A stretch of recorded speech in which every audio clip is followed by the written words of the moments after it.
बढ़ेंगे अगली खबर की ओर, जहां पूर्व उत्तर प्रदेश, बिहार, झारखंड, राजस्थान, पश्चिम बंगाल समेत कई राज्यों में बीते कुछ दिनों से भारी बारिश हो रही है। ऐसे में मौसम विभाग के अनुसार उत्तर प्रदेश में मानसून अभी अलीगढ़, मेरठ, बाड़मेर, अंबाला, अमृतसर से होकर गुजर रहा है। तो वहीं अगले 5 दिनों के दौरान असम, मेघालय, त्रिपुरा, मिजोरम, पश्चिम बंगाल और सिक्किम में अलग अलग स्थानों पर भारी बारिश की भी संभावना है।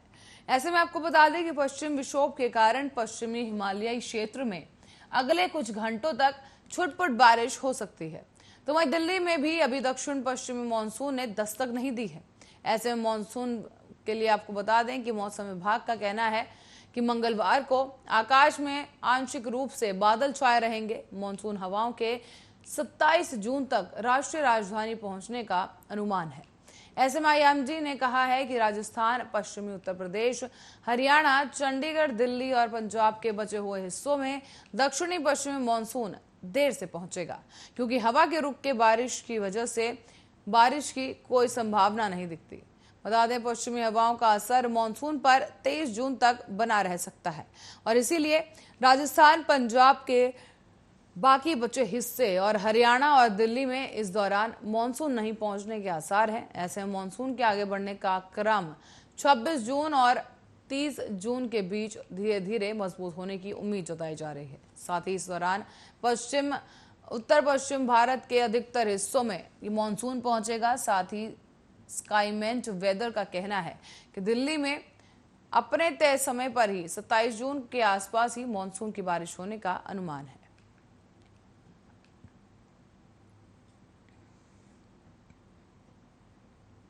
और इसी बीच रुक करेंगे लखीमपुर खीरी का। लखीमपुर से इस वक्त की बड़ी खबर सामने आ रही है, जहां एक दलित नाबालिग से रेप की वारदात को अंजाम दिया गया है, जिसके बाद रेप के बाद नाबालिग की हत्या कर दी गई है। बड़ी खबर इस वक्त की आपको बता दें लखीमपुर खीरी से, जहां पोस्टमार्टम रिपोर्ट में यह खुलासा हुआ है कि नाबालिग के साथ रेप किया गया और उसके बाद उसकी हत्या कर दी गई। बता दें, रिपोर्ट में यह खुलासा किया गया है शरीर पर कई जगह चोट के निशान भी देखे गए हैं। 36 घंटे के बाद भी आरोपी अब तक फरार। तो वहीं मामले की जांच के लिए 5 टीमें पुलिस की तरफ से लगा दी गई हैं। पसगवा कोतवाली इलाके का ये पूरा मामला बताया जा रहा है, जहां पर एक दलित लड़की के साथ रेप की वारदात को अंजाम दिया गया और रेप के बाद नाबालिग की हत्या कर दी गई। लखीमपुर खीरी से एक नाबालिग पर बर्बरता का यह पूरा मामला सामने आया है, जहां बेरहमी से नाबालिग का पहले रेप किया गया और फिर उसकी हत्या कर दी गई है। बता दें, पोस्टमार्टम की रिपोर्ट पर सामने आया है कि नाबालिग के शरीर पर कई जगह निशान थे और काफी चोट के निशान भी देखे गए हैं। इसके साथ ही 36 घंटे बीत जाने के बावजूद अब तक आरोपी पुलिस की गिरफ्त से फरार है। तो वहीं आपको बता दें कि पुलिस ने पूरे मामले की जांच के लिए 5 टीमें गठित की थी और आरोपियों की धरपकड़ की जा रही है। आपको बता दें कि पसगवा गांव का यह पूरा मामला है, जहां पर लखीमपुर खीरी से बड़ी खबर सामने आई है। दलित नाबालिग से रेप के बाद हत्या का यह मामला लखीमपुर खीरी से सामने आया है, जहां पोस्टमार्टम रिपोर्ट में खुलासा हुआ है कि नाबालिग के शरीर पर काफी चोट के निशान थे और रेप के बाद नाबालिग की हत्या कर दी गई है। तो वहीं 34 घंटे बीत जाने के बावजूद अब तक आरोपी पुलिस की गिरफ्त से हैं फरार। हालांकि पुलिस की 5 टीमें आरोपियों की तलाश में जुटी हुई है।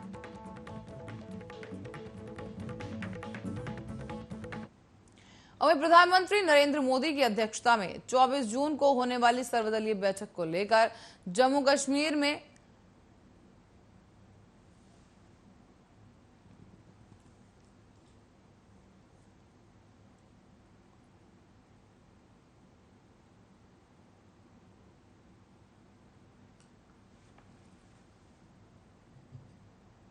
और रुक करेंगे अगली खबर की ओर, जहां आपको बता दें अंतर्राष्ट्रीय योग दिवस के मौके पर भारत के पड़ोसी देश नेपाल के प्रधानमंत्री केपी शर्मा ओली ने एक बड़ा दावा कर दिया है। पीएम केपी शर्मा ओली ने कहा कि योग की उत्पत्ति वास्तव में नेपाल में हुई थी, भारत में नहीं। उन्होंने ये भी कहा कि जब दुनिया में योग की शुरुआत हुई थी तब भारत आसपास भी नहीं था। अंतर्राष्ट्रीय योग दिवस के अवसर पर बालुफ्तार में अपने आवास पर कार्यक्रम को संबोधित करते हुए पीएम ओली ने कहा कि जब योग अस्तित्व में आया तो उस समय भारत का कोई अस्तित्व ही नहीं था, भारत गुटों में बंट गया था। उन्होंने कहा कि उस समय भारत एक महाद्वीप या उपमहाद्वीप की तरह था।